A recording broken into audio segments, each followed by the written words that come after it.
Good morning. It's 4:30 a.m. I'm at the gym, LA Fitness. I'm going to go ahead and date this one. It's the day after my 49th birthday, 2017. And I was giving some thought to a situation I had been in. A couple years ago, my vehicle had ended up stolen. It was a 2015-14 Lexus, stolen directly from out of my front of my house. The investigator probed, looked through my phone records, went through my bank statements.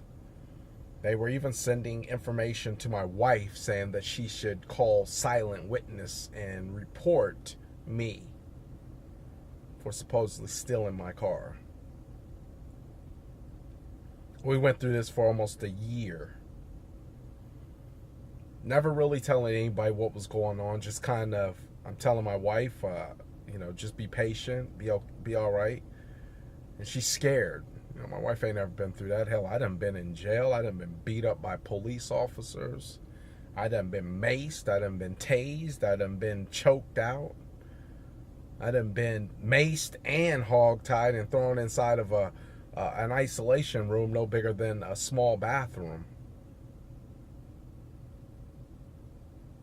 I done seen it all.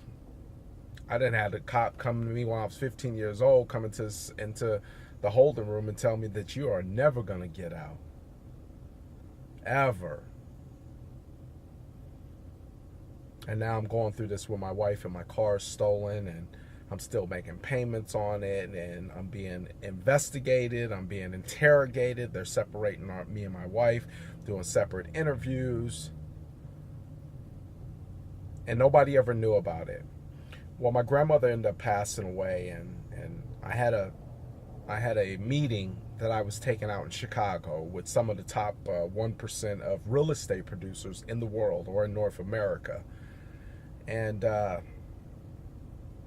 dealing with her funeral, I was supposed to speak at it. I had a lot on my mind that weekend, but still decided to fly out to Chicago. I figured I needed to kind of go ahead and just keep going. I get out there, and I'm sitting in one of the seminars, and mind you, I every night I'd go back to my hotel room. I'd try to write what I was going to say at her funeral. And the crazy thing is, I ended up writing it on the plane back to Phoenix, and reading. I literally got back the night before and reading it that morning. But I remember sitting inside the auditorium out in Chicago at the Renaissance Hotel, and I got a message over my phone saying that your claim has been resolved. Your vehicle had value in it. We will be cutting you back a check, and we will be paying for the remainder of the vehicle. At that moment, I was inclined to believe that my grandmother, in her passing, had allowed one of the seeds that she had sowed all her life to migrate into mine and to create this miraculous, freakish event to happen, because I really couldn't see no end to that whole car insurance thing. They had investigators, they had phone forensics people trying to ping where my phone was at certain times that they believed the car was stolen, and where it was found at, even though I was at home the whole time with my family and my wife, because we had just came from eating dinner that night. So I know where I was. My bank statements were gone through, letters being sent to my wife saying that we know your husband did it, you're not anonymously, through people we didn't even know.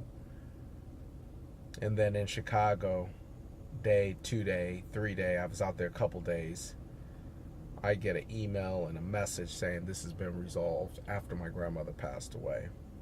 See, if you don't have nothing to hold on to, then you have nothing to put your belief on. Nothing.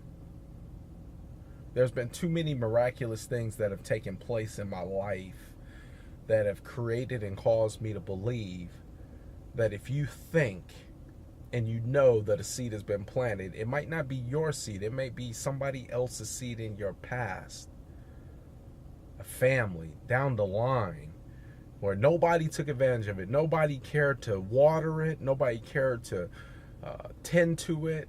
And maybe it's you that needs to water and tend to it.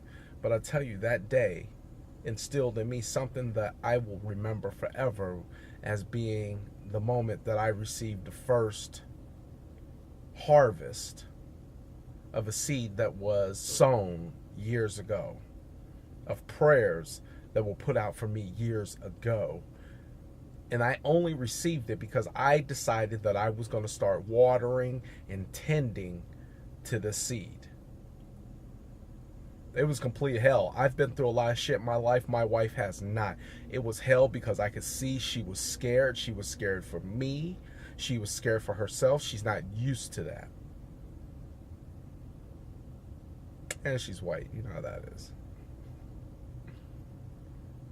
But just know that there's been a seed sown from a believer somewhere in there. And if you're not that believer, that's okay.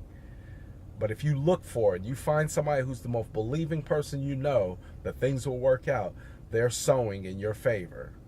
Keep that in mind. Anytime something goes wrong, keep faith. Don't become shaken or loosened by what's going on around you. All right? Stay blessed. Take care. The day after my 49th birthday, or my 39th birthday, I'm sorry. Stay blessed. God bless.